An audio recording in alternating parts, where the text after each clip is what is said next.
Lucas es,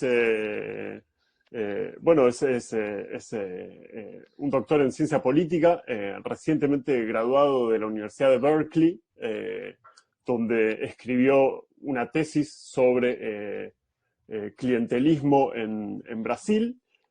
Tengo entendido que además Lucas está trabajando en convertir su tesis en un libro, y parte de su tesis está publicada en un paper que le recomiendo a todo el mundo leer, o al menos a todos los que están interesados en clientelismo, en el American Journal of Political Science, donde además el otro día nos enteramos que es uno de los papers más citados del American Journal of Political Science de los últimos años. Lucas es economista en su formación de grado y bueno, y tiene intereses bastante diversos, aunque sí siempre trabajando todos los temas desde un punto con datos y con mucha rigurosidad analítica, y bueno, y especialmente con un foco en lo que tiene que ver con la inferencia causal y la estimación de efectos causales. Así que bueno, nada, estamos muy contentos que aceptó la invitación para presentar su trabajo, que además no podría ser de un tema más relevante, que es bueno, la violencia y las políticas de mano dura en Brasil. Así que bueno, gracias Lucas. Bueno, gracias a vos, Germán, y no sé si Roberto está acá también, pero lo agradezco también. Y voy a cambiar para inglés, pero no. And well, I'm really glad to be here, and it's unfortunate that I'm not there with you guys, but this is the second best, and I'm really happy that I'm able to present this project that I've been working the past couple of years. And well, this project tangents a topic that has becoming very important, not only in Latin America, I guess, but actually in the whole democratic world. And it is how the police and politics intersect with each other. And I guess, well, right now in Argentina, we have a very good example of that with the recent standoff between the president and the police, right? And I think this fits into a larger picture of how the police can be thought as an interest group, and how police and politics can generate some outcomes that we yet don't know very well how they might come about. Right? And this relationship between politics and police, it's also something that is very in evidence right now in Brazil, right? Because the police departments, they all seem very eager to show some admiration and even loyalty to Jair Bolsonaro.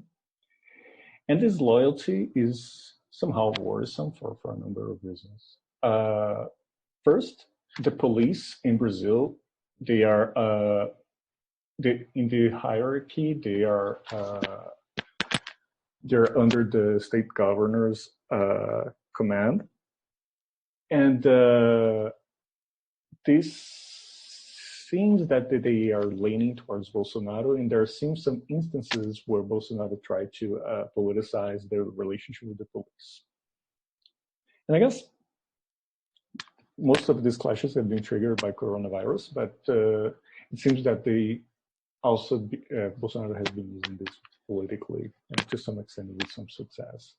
But I guess what worries me the most is that right now, if we believe in the story that there is some democratic erosion in Brazil, and I don't want to get into that because this is not the topic, but if we believe in that, my sense is that it's not the army that is going to cross the Rubicon. It's mostly likely that it's going to be the police departments, and they seem to be very autonomous right now and somehow more politicized. Okay, so this is overall the picture that I'm starting the talk. Since this is an online forum, I prefer that if you have anything you want to ask me, either clarification or even a substantive question, you can ask me right away, and I'll pause the presentation to answer it. Otherwise, I'll be happy to answer any questions you might have at the end of the presentation. Okay. So my talk today is about how mixing up law enforcement with politics can generate violent outcomes. Okay. And this is not very surprising. We have seen some examples in the past that have pointed toward this direction. We have a great deal of evidence that law and order politics can either generate more violence, as it was the case in Mexico recently. As some of you might know, that there's when Calderon, well, in 2006, if I don't forget, he was elected in a law and order program, and immediately after he took office, he unleashed a crackdown over the cartels that it was disastrous in a lot of aspects, because that really skyrocketed, that created so much violence that it skyrocketed to levels that I had never seen before in Mexico. And there are some other examples in Central America and the Philippines where law and order and politics create more violence. And not only more violence, but also mano dura politics that can actually threaten civil liberties. And in Brazil, despite all these evidence that law and order politics creates more violence, we see an ever-growing number of police officers that run for office. And these are mostly the guys that, I mean, these are just a snapshot of some of them. And we see that they all try very hard to showcase that they're committed to combat violence, well, not combat violence, but go against crime, actually. We see that they have all these, well, sometimes they look tough. Like, do you guys can see my mouse pointer? Just so. Yes. Yes, we Okay. So, like these guys, they all feel very clearly inclined towards showing that they're tough, or more importantly for this project, they make it very clear that they come from either the police or the army. So they know the voters, they know exactly what they're up to, okay? And what I want to know in this project is what happens when one of these guys are elected. What is the effect of electing one of these guys on either crime or violence, okay? It seems that so the question that I'm trying to answer is, what are the effects of electing one of these candidates on public security? So I look at what happens with crime, what happens with violence.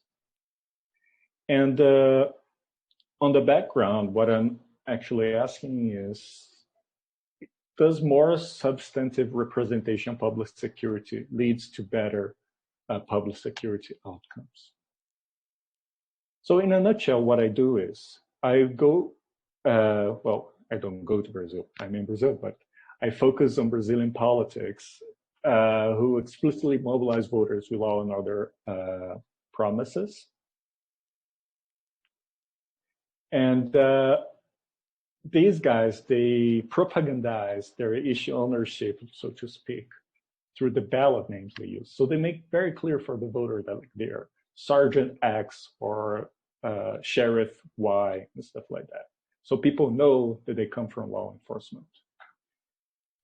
And which is something quite novel, well, not novel, but perhaps not very common, because in Brazil and elsewhere, it's really rare for politicians to run a program, but apparently they do.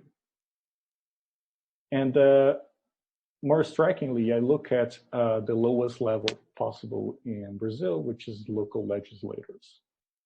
And they, on theory, they can't do much. So we shouldn't expect that they could actually affect local. So they can't do much on paper, but I try to see if they can actually bring about some changes in public security.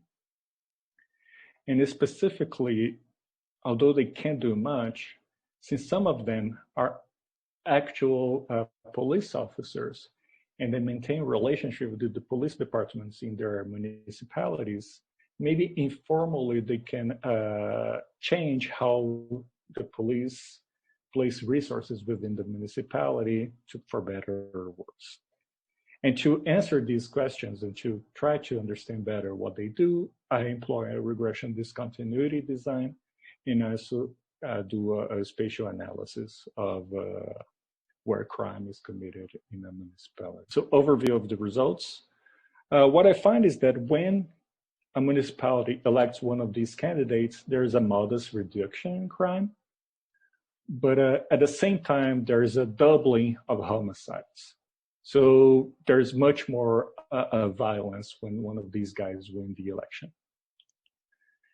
And if I look at the profile of victims, what I find is that homicides increase only among non-white.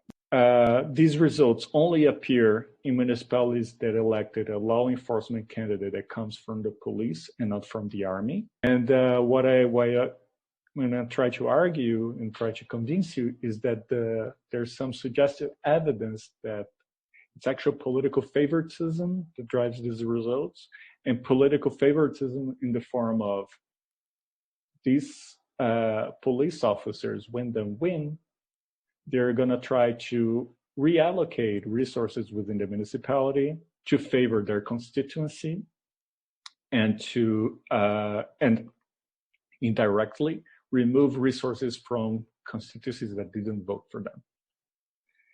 And here, what we can see is that this is a time series that shows the daily homicides for 4 different groups of the Brazilian society.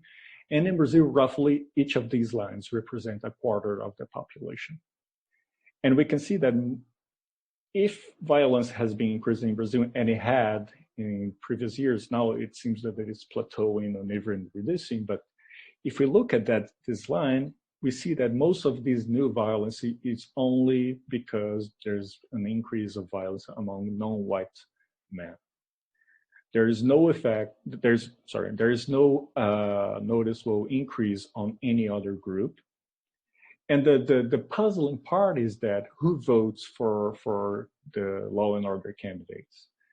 It's not non-white men. What I see is that mostly the constituency that votes for law enforcement candidates are white people, or actually what I find is that they are usually wealthier. And being non-white in Brazil maps well in lower income. So basically what I read is that lower income, they don't vote usually for law enforcement candidates. And who votes for them is usually the wealthier constituency.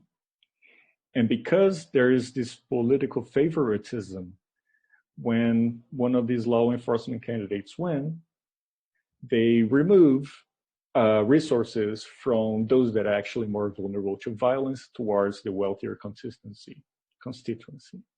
And when they do that, violence increases. Okay. I'm sorry, I have a question. Yeah. When you say crime among non-white men, do you mean non-white men are the ones that are killed, or is it between like non-white people? So here I'm only looking at homicides. So this is actual violence.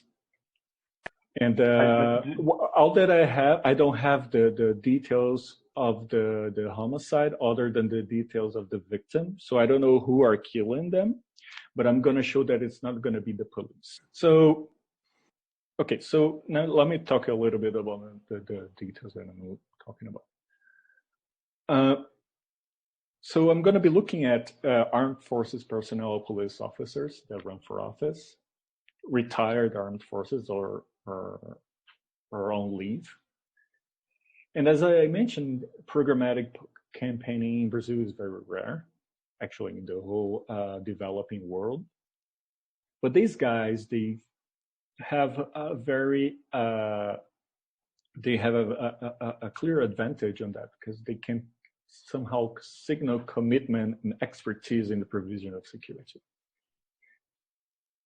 If that will translate in better public security as politicians or as policymakers, that's another issue. But they do try to say that for voters that they're gonna act on public security. And but we don't know exactly what will happen when these guys win, right? What we know about the police is that in Latin America and elsewhere is that they're usually very corrupt. They're not very prepared to deal with democratic politics, and they are brutal. They are sometimes not. They don't have any checks and balances that would lead to prosecutions or lead to expulsion and all that. On the contrary, what we see is that police officers that transgress the law, they're sometimes even rewarded by the corporation. And they actually, there's an institution path dependency that, at least in Brazil, and I believe also in Argentina at some point, that they seem they were the enforcers of authoritarian regimes, and they seem to have these brutal tactics still ingrained in their institutions. It's really hard to reform the police. I think Hernan Flon has had a really nice work on that, both in Brazil and Argentina. And as I also mentioned in the introduction, we also see that when these law and order policies are implemented, what we have is that they can go very, very wrong, as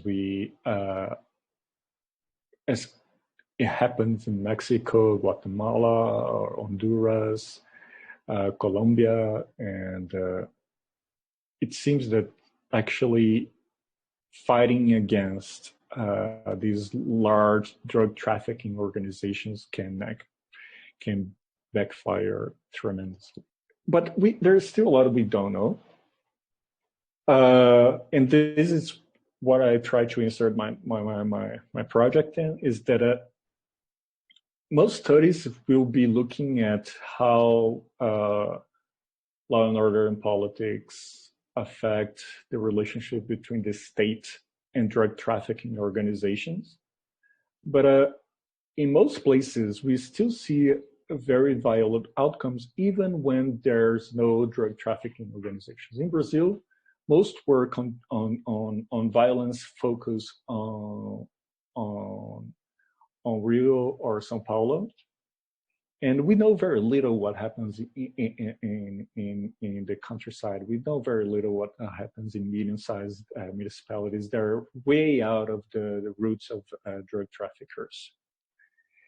And as the time series that I showed you before, violence is very asymmetrical, so it's very unclear what is going to happen with specific subgroups of the society. And also what I know is that, and I'm going to show you, is that the constituencies, those that vote for law and order, are also very asymmetrical. We see that there's this very specific group of people, not only, I'm going to show here, but it's a very established result in the literature, that usually there's a relatively wealthier people vote for law and order. So what could go wrong? So what I contend is that politicians can give precedence in the way that they dispose resources in the society to their supporters. And this is common to most public policy. And specifically in the domain of public security, this favoritism can be very, it can go wrong. Specifically because if we imagine that one marginal police officer on the street close to a synagogue, this police officer probably will reduce crime in the surroundings, but not necessarily will reduce crime on the blocks farther away. Actually, what we know is that there is no reduction in crime, but only there's going to be a spillover. So basically, there's going to be a relocation of crime from other areas. And if we're talking about what I'm suggesting is that when a law enforcement candidate wins, what we will see is that these law enforcement candidates will relocate resources from poor to richer areas of the municipality. We're going to also see that those areas that are more likely to have violence and more likely to have vulnerable people to violence, especially lower income, younger male, we will probably see that this political favoritism will overall increase the number of violent deaths. Obviously, there are some scope conditions to what I'm trying to claim here, especially as I mentioned, the politicians that I'm going to be looking at, they have very few resources on their disposal. It's really hard to, even if you have a lot of resources, it's really hard to make tremendous changes in crime and violence because, well, it all like long trends of decline in violence. It has to do with demographics. It has to do with consistent growth in the country or more education, higher educational levels, and so on. And for local politicians, this is really out of the table. They have no chance on making relevant changes on these, even some structural variables, right? And also, even if they wanted to make changes on those fronts, they don't have the autonomy to do so because public security policy often has to go through different layers of the institutional arrangement that govern that public policy, public security. So, for example, in Brazil, they usually are on the state level, and the state level also has to address to different constitutional arrangements that they don't have a lot of leeway. Looking at this problem a little bit further, talking to some people and some anecdotal evidence that I find is that they can some of these law enforcement candidates can informally affect how resources are employed at the local level, because most decisions on, for example, where to put a squad car, where to patrol the streets, and all that are done at the local level. And I don't know, I would love to hear about it from you guys, but in Brazil, like if you go around the residential upper class, middle upper class in São Paulo areas, you're going to see a lot of signs that what do you say, vizinhança solidária or vizinhança vigilante. So basically is that these middle upper class neighborhoods, they have associations, they have a direct link to the police, and that will lead to a lot of, I don't know, police patrols in these neighborhoods. You see that the police, when they cruise around these neighborhoods. They're all like, oh, hello, they're all nice. Or they also go to some commercial thoroughfares. But you're going to see a lot of squad cars stopping on bakeries or coffee shops to have their coffee, and they're going to say hi to everyone, to the owner. They're going to get their some refreshment and all that. And there's a lot of small details that go into local policing that can be affected if you have the connection to the police. And of these law and enforcement officers that I'm going to look at, I think that the Army will not have a lot of ability to influence local policing. But on the other hand, police officers that win office, they still have very strong connections to the police, and they will know the captain, the chief battalion, and all that, and they will have ways to influence the police at the local level. So in Brazil, I'm going to be looking at law enforcement candidates that are council candidates. So this is the lowest level of politics in Brazil, in many ways.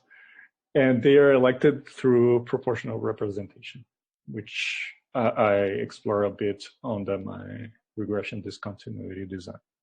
Usually they run a clientelistic campaigning, and they have almost no programmatic appeal. As I mentioned, state government control police resources, but organization and strategy is local. And for most cities, we don't have organized crime. We do have local gangs, obviously, but it's not that we see the PCC or the Comando Vermelho on the corners of the state of Goiás, for example.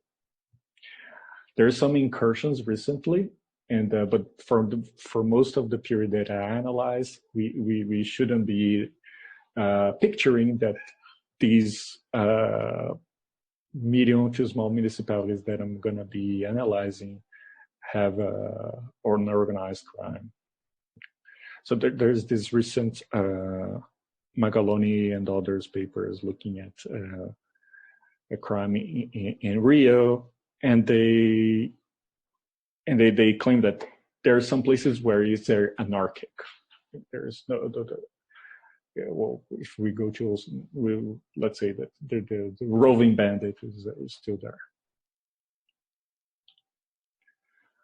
So what can these local councilors or what vereadores is what we call them do while in office? They can try to make the mayor install more CCTV cameras. They can create sometimes municipal guards. They sometimes hire private security. They do this very often, is that they create audiences and town hall meetings where they put the people and the police together. But still they're very constrained in terms of resources. And unless they have some backdoor channel, it's very hard that they will be able to effectively change public security at the local level.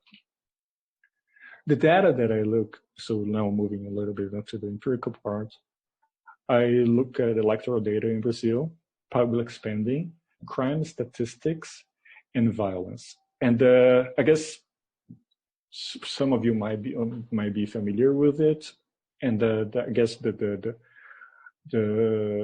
specifically for this project, what I think it was the most interesting data set is the one that catalogs all homicides in Brazil, which is cataloged by the Ministry of Health. And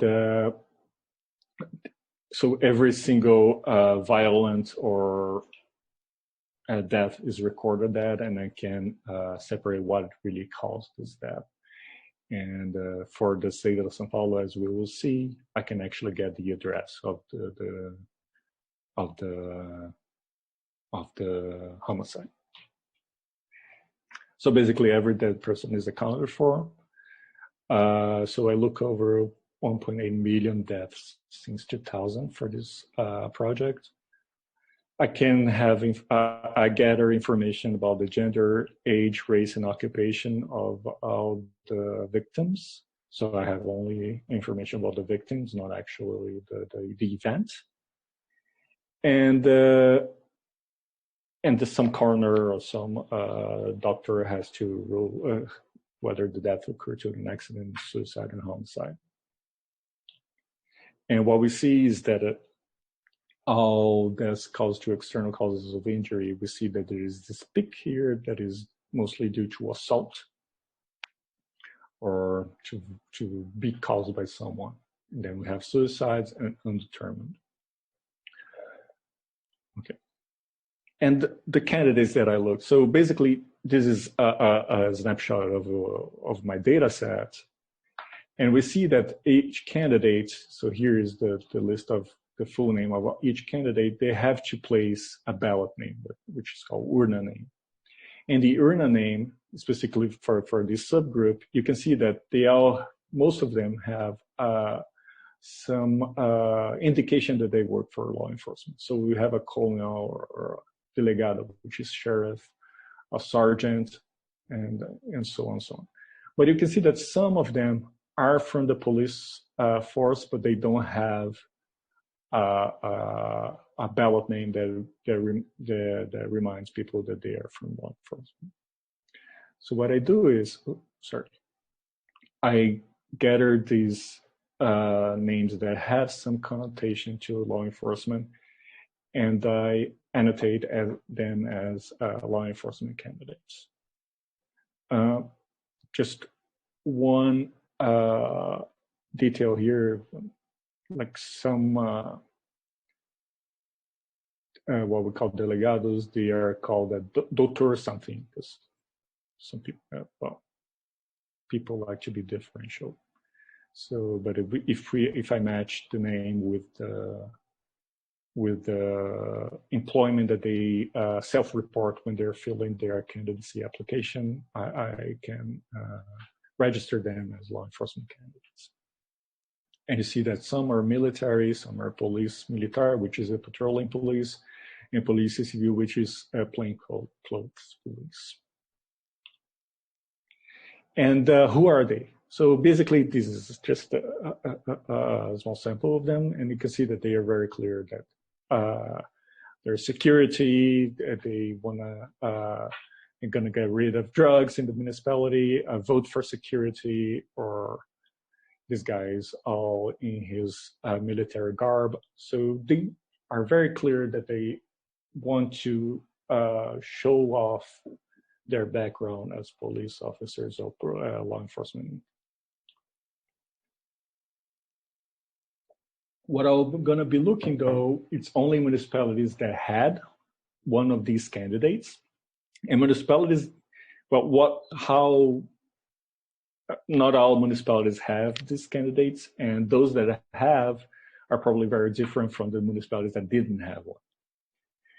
And here is just to give you an idea that the municipalities that had a law enforcement candidate and those that did not, they're similar on a lot of dimensions, but those that had are usually larger, right? They are somewhat more, they're wealthier, and they're much more violent, right? But we're gonna be only looking at these municipalities, those that had a law enforcement candidate. Okay, so now let's go to the regression discontinuity design. And I'm gonna do is, first, there are a lot of empirical challenges if I'm gonna study law enforcement candidates, because, having a law enforcement candidate and having more violence could only mean that as you have more policing in some place and more violence, it's just there's a reverse causation here. So to get rid of that, what I do is I employ a regression discontinuity design. And the regression discontinuity design basically has a group that is the treatment group, And the treatment group here are municipalities with a winning law enforcement candidates, and a control group municipalities with a losing law enforcement candidate. And what makes one municipality go to the treatment and control group is determined by whether they, by a running variable. Basically, what I do is I'm going to be looking only. I can go, like the technical detail for the PR regression discontinuities. I'll be happy to discuss further, and I have been implementing a different type of running variable, but just to it's Friday night, so I don't want to be very long in this technical detail, but basically I'm going to be looking at municipalities that almost municipalities that almost elected a law enforcement candidate for a very small margin, and municipalities that almost did not elect a law enforcement candidate. And the logic behind this procedure of looking at very close elections, I guess some of you had classes with Herman already, so you're all very well educated on it.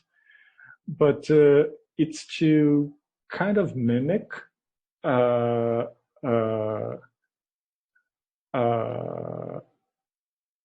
procedure where treatment and control are given random.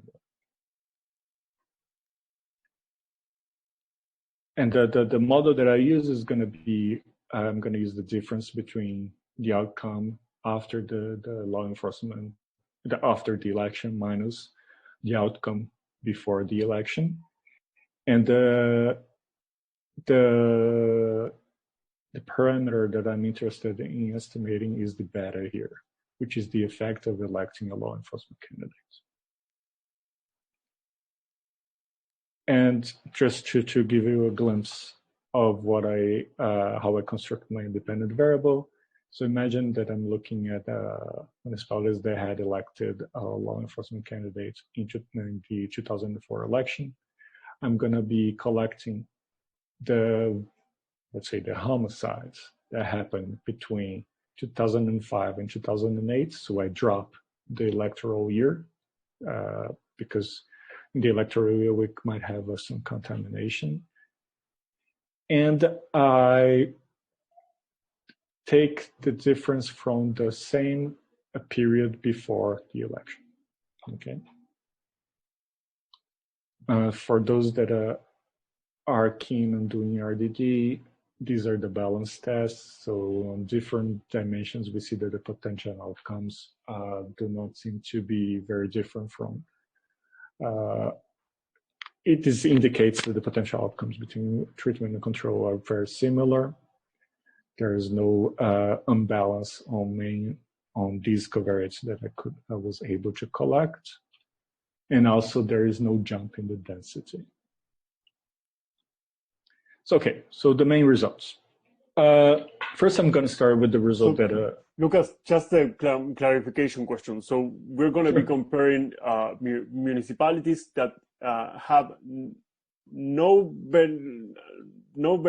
vereadores with a law enforcement background with municipalities that have at least one vereador with yes. I'm going to be looking at only municipalities that had a law enforcement candidate, but I'm going to be comparing those that didn't elect a law enforcement candidate. So at that point, they don't have one. Okay. In the council, with municipalities that had elected a law enforcement candidate. And before that, just to I forgot to mention it, I remove all municipalities that had at that point a sitting law enforcement candidate. So what we see here is a different diff when you have when you actually have someone getting elected. Okay, and those that have a vereador with a law enforcement background could have more than one. So for robustness checks, check. I removed those. I also run the same estimations with when that happened, and there are actually very few that elect two of them. And the other thing is that I also remove municipalities that had a winning and the losing candidate at the same election. Okay. So here is the results of the regression discontinuity design in the difference of the homicide rates when we look at the rate of homicides for every 100,000 residents in a municipality.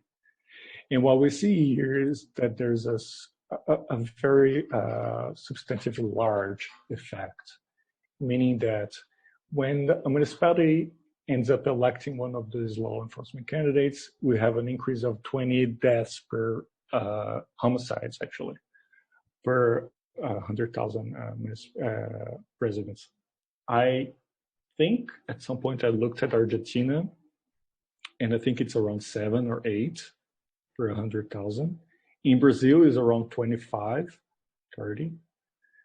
So what it means is that when one of these guys are elected, there's a doubling in the number of homicides in the municipality.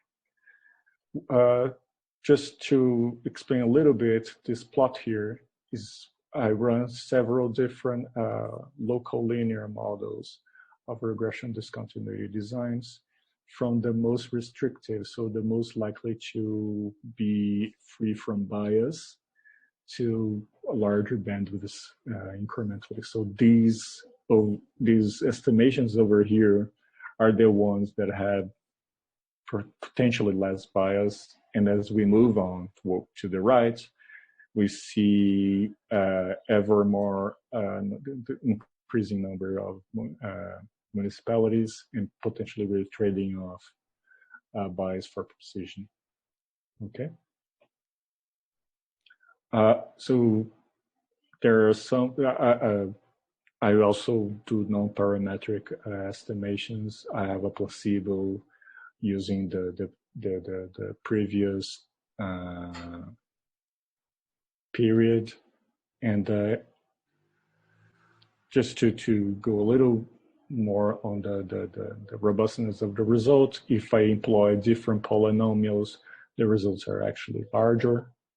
If I do a small study group, so this is, I look at incrementally when we are adding one municipality over a very small bandwidth, we see that the results appear to be showing off very close to the cutoff. So these are probably the results that resemble more a randomized experiment, or as if random, some of our advisors would say. And so this seems to be very solid results. And when I try to look at different profiles of the victims, what I find is that there is no noticeable effect among white men. I only see an increase, in a very large increase, in the homicides among white men. I see that I'm going to have to be a little faster. So car robbery. So I also look at crime statistics, and there isn't a lot of precision in these estimates. So there's some suggestion that crimes go down when these guys are elected. Sorry, this is car robberies. There's no effect on sexual assault. And there's also there's no effect for thefts. There's some indication that they spend more of the municipal budget in security when these guys are elected, but these are only 10% of the total budget for public security in a municipality. So, sorry, I lost a little bit of track of time, so I'm going to go a little faster now. So in Brazil, what could explain these results is that there is some politicians that actually campaigning program that when they are going to be elected, they're going to get rid of the undesirables, right? So there's clear indication that some of these police officers, they really want to go down and kill a lot of what they call the bandits. And however, what I see is that the number of police killings is unchanged when these guys win. And also, I don't see a lot of police officers getting killed when these police officers getting killed when these guys are elected. So there's no indication that there's more police killings, and there's no indication that there's some confrontation between the state and bandits at the local level. What I see is that first, so these are two important results. The first is that, as I showed in the spreadsheet before, there are some law enforcement that run for office, but they don't actually propagandize that there are law enforcement candidates, and there's no effect for these candidates. The effect only appears for those candidates that are actually using ballot names to remind people that they are from law enforcement. And I have to use this for non-parametric just because the sample size is small. But the effects only appear for candidates that are from the police and not from the army. And this is a clear indication that there has to be a direct connection between these candidates and the local level law enforcement, policing. So I'll be happy to answer any of your doubts in the Q&A. Let me just go through the results, the final results. So I try to look at the favoritism when through a spatial analysis. So I web scrape all the police reports in the state of São Paulo, where I can get the address, and through Google API, I can actually pin down in the map where these crimes occur of violence. So these are, each cross here is in a municipality in São Paulo, my hometown.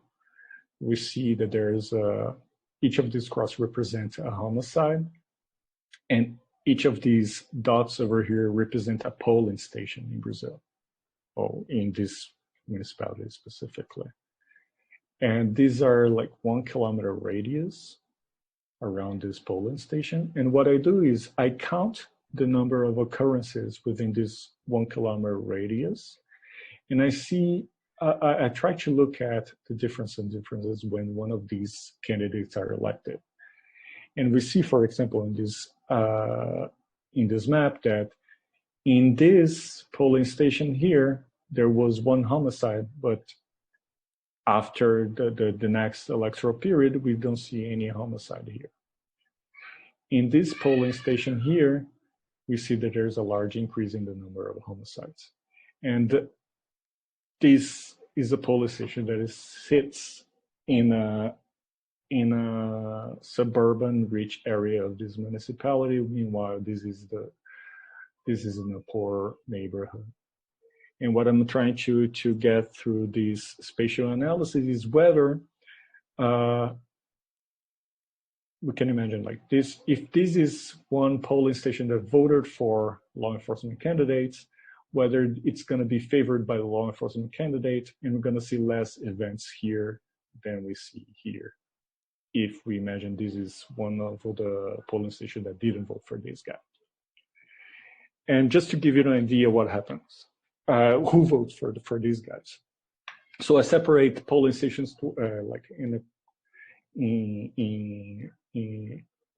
like top stations, meaning that those that vote the most for law enforcement candidates, and bottom stations those that vote the least for law enforcement candidates. And we see that we don't have a lot of information for at the polling station level, but we have the educational profile of voters there. And we see that there's an association with being a polling station that vote for these guys and having more education, meaning they're probably more wealthy And we see a negative association between not voting for these guys and education. So the poor polling stations usually don't vote for these guys. This is, we see that there's, the higher the education, the more votes these guys usually receive. It's an association here. And what I'm trying to do here then is to see what happens when there's law enforcement candidates in the, I want to see in the vicinity of a police station that did not vote for this guy, what happens. I also do that for police stations that voted for this guy, and the results mirror each other. I'm gonna go show you because we don't have much time. So basically what I see is that for when we're looking at car robberies, we see that at the bottom stations, so the stations that did not vote for law enforcement candidates, we see an increase in the number of car robberies. And when we look at violence, we see an increase in violence near polling stations that did not vote for law enforcement candidates. And if I look at a placebo, so if I look at past outcomes, we don't see any effect. So it seems that there is an indication that of political favoritism. I didn't show the top polling stations, but the top polling stations, we see the reverse signal. So we see less crime and less violence. Okay. So sorry, I had to rush a little bit, but in the conclusion, what we see is that law enforcement candidates, they do follow through their campaign promises, which leads to political favoritism, and that favoritism leads to more violence. It's not a story about state weakness, so we see an increase in violence, not because there is a direct confrontation between criminals and the state. And also, it's not that there's social cleansing. It's not that these police officers go killing vulnerable youth, or that they make their colleagues go kill these people, because we don't see any effect on it. What it seems to be is that there's a political favoritism. And in a different project, what I see is that removing police from vulnerable people is very dangerous. So when we look at, for example, when there are police strikes, we see the number of homicides increase a lot. So I guess the results point to two directions, right?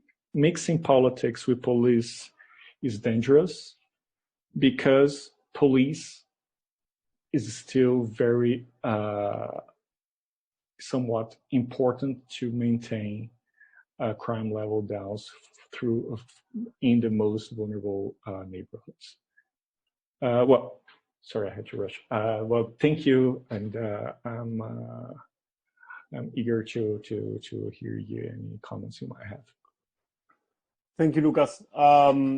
I think I forgot to mention that Lucas is an assistant professor at INSPER, and he has been there for at least 2 or 3 years now.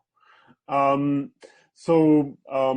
don't know if we have questions. If people want to raise their hands, and I'll pass them. You can open the mic and ask questions. I see Pedro. Pedro, if you want to take it first. I'm going to stop sharing so I can see you guys here. Yeah, I have a question on it's mostly just to understand it better. Is the focus, like the main focus of the study, like there's a bigger focus on the municipalities and like the difference in the voting and what that leads to, or what that shows maybe of the place, rather than the politicians themselves, right? I'm just trying to see if I got it right. Like the focus is not on the politicians necessarily, but rather on the places they are voted in or not. Right, exactly. So I don't want to understand, to be exact, why these politicians run for office, right? I'm looking at the next stage, like they already decided to run for office and what happens after that. I do have some, on the appendix of this project, well, I have some, I actually analyze what kind of candidates they are, but I'm not, at this point, I only seeing what happens after they decide to run for office. Thank you. Sure. I have a few questions, but I don't know if if anyone wants to go first. If not, I'll start bombing Lucas with questions. Okay, so let me just maybe ask or make you a few comments and then probably ask a question too. So I think what you show is super interesting, which is we have these districts that are composed mostly of. Correct me if I misunderstood any part of the argument, but these districts that are composed mostly of wealthy voters that vote for these candidates, and then we see violence against poor people going up by a lot, and so that's a very troubling situation and a very important finding. I want to know more about this. Is it especially about the mechanism that explains this rise in deaths of non-white people? So one is, do you yes, maybe so the mechanism seems to be that there's more police presence of local police presence in this place, and that drives violence up. But it is quite unclear still why that would be the case. Is that especially since we don't see more police killings?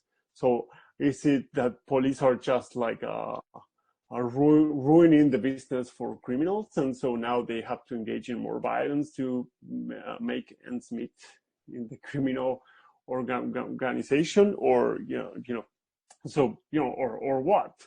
Because I think that you started by talking about Mexico and the rising violence in Mexico, but then in those places you see confrontation with organized crime. And this doesn't seem to be the case in your story. So, or maybe it is, so maybe exploring, concentration of, if this concentrates in places where gangs are operating, the Comando Vermelho or, the Frenchy do Norte, I don't know.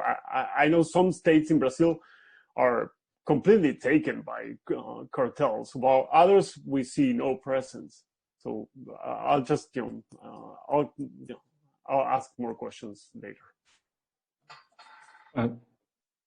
Thank you, Edmund. So, I mean, this is really the big challenge of this project, to understand exactly what is happening, because, for example, I don't have any direct measure of police presence. I have to go around to see if I can find, I look at the outcome of crime and violence to get some sense of it. And another thing that to put into perspective, like the median size of municipality in Brazil is 30,000 residents. So if there's one marginal killing in these municipalities, we're going to see a spike, right? So it's not that we're going to be seeing a turf war. Actually, we don't have to see a turf war. If there's one or two or three more killings in these municipalities in the period that I'm analyzing, we're going to see this spike. And if this is diluted over the whole period of 3 years, it's not that it's gonna raise an alarm bell, right? So it's why these guys are getting killed. I can't answer that precisely. What I look at is that usually these are all killings through firearms. So they're all killed by shootings. All the effects are shootings, and they're young. So the fact that we don't get killings among women, for example, it points out that it's not accidents, or it's not that they're random killings. It seems that there's some purpose in their killings. But like, as I mentioned, like, we can't compare these municipalities to Mexico or communities in Rio. It's mostly like local disputes that are not really consequential in the terms of grand scheme of things. There's some anthropological studies that look at that. And in these anthropological studies, what we see is that when the police is not present anymore in a community, we see that there is a sense of that any crime I commit in any homicide that happens there will not be investigated. And finally, the other thing that I have, and this is in another project, I try to actually measure what causes when the police withdraws from the streets. So I have this event study where I look what happens when there's a police strike, and when actually the police go back to the barracks or the department, and then go out in the streets. And we see that in the week after the strike is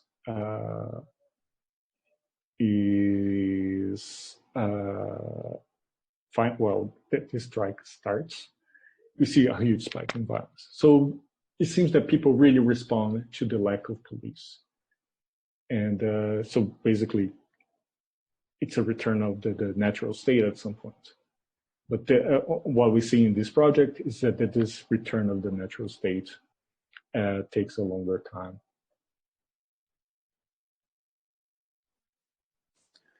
Thank you, Lucas. That's super interesting. I don't know if we have more questions or comments.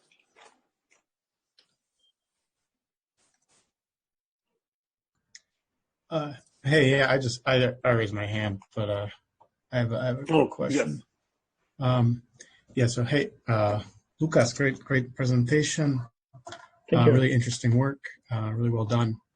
My question was about a certain part of your presentation. If I understood and remember correctly, you compared those candidates that used that sort of campaigned explicitly on their connection to law enforcement with those law enforcement candidates that didn't include that in their ballot name, and found that there was no effect among those who did not use. Yeah. And I was just wondering if you could talk a little bit about why because if the mechanism you propose has to do with their sort of connections with local police departments and their ability to influence the behavior of police once they're elected, really their campaign really has, the way they campaign really has no part in that story. So I was wondering if you could talk a little bit about why we wouldn't see the same effect under your sort of theoretical framework when they don't campaign with their police title. Right. So thank you for this question, and I'm sorry if this wasn't clear when I was presenting. So part of the argument is that these candidates, they campaign on program, right? And if they campaign on program, when elected, I'll change here. They have to try to follow up on their promise. And there are these two groups of candidates, those that use the ballot name and try to mobilize voters on program of law and order. And those just happen to be from the police, but they're running for office. These that are running for office, not using the programmatic appeal of their professions, they do not necessarily have to follow up on a promise that they didn't make.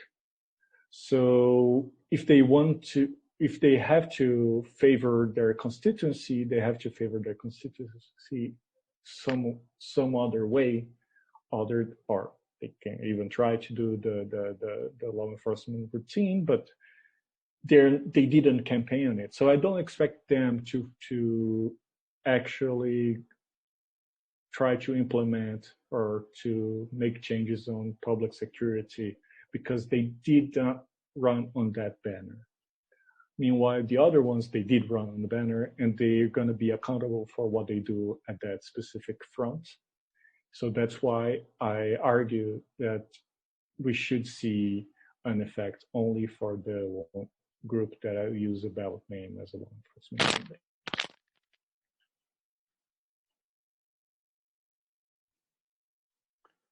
Thank you, Lucas. That's interesting. I don't know if anyone else has questions. I have, as I said, I'm going to send you an email after this because I have a lot. But do you think that? So I'll ask one more. So if you can tell us a little bit more about differences between state level and federal level police forces. So, Policía Rodoviaria, if you would expect, similar effects or if you have, people from the federal bureaucracy running for office and also trying to do the same thing as these local policemen and women. So I actually don't find a single federal agent that runs for office, at least not at the local level. And so this is tricky because I think a federal, so there are two police branches. There are national branches in Brazil, the Polícia Federal, which carry out interstate investigations and arrests and all that, and the highway patrol, right? Like those that only go through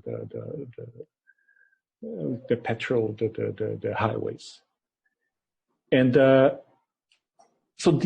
the numbers for these two types of so the number of federal police and the number of police patrols and the highway patrols are like 1/10 or 1/20th of the number of actual Polícia Civil or Polícia Militar. So I wouldn't be able to test them directly. But to answer your question, you asked if what I would expect that they would, if they had an effect, it will be through a larger territory, so it will be really hard to pick up any effect. But the mechanism is still there. Maybe they will still favor their constituency, right? And but it will be really hard empirically to assess it. But as in other domains of politics, they would very likely would try to favor their constituency and reallocate resources. Yeah, I don't, or at least, yeah. Let me put this question in a different way, which is like, is any type of increasing police activity will cause this, or do you have a sense that we can get lower crime and lower homicides if we could do, better policing, and if you feel that any federal agency is better equipped to do that?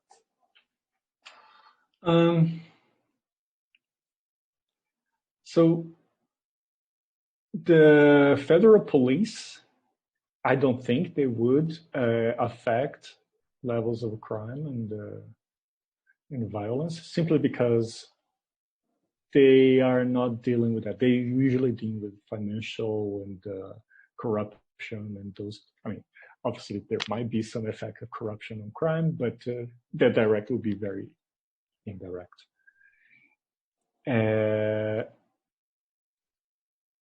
Regarding the police, the highway patrol, I think that might actually have an effect. If you think about, like, there's this Melissa Dell paper where she traces the routes for drug trafficking, and this highway patrols, if they are now patrolling a specific portion of the highway, there might be some diversion of the drug trafficking routes. So they would go to a different place, and in those different places would have more crime. But overall, I think that a more, I guess, especially where the drug trafficking organizations are not, either there's some criminal governance going on, I think more police can actually be beneficial, or at least a long-standing police force in poorer areas can actually improve the numbers of public security, because they don't have a competition with crime, or well, with criminal governance providing goods to people, and there's some connection between the populace and the criminal gangs. Okay, thank you, Lucas. This was super interesting. This is very promising work. I'm sure it's gonna, get better and better, and we'll see it, published soon, hopefully.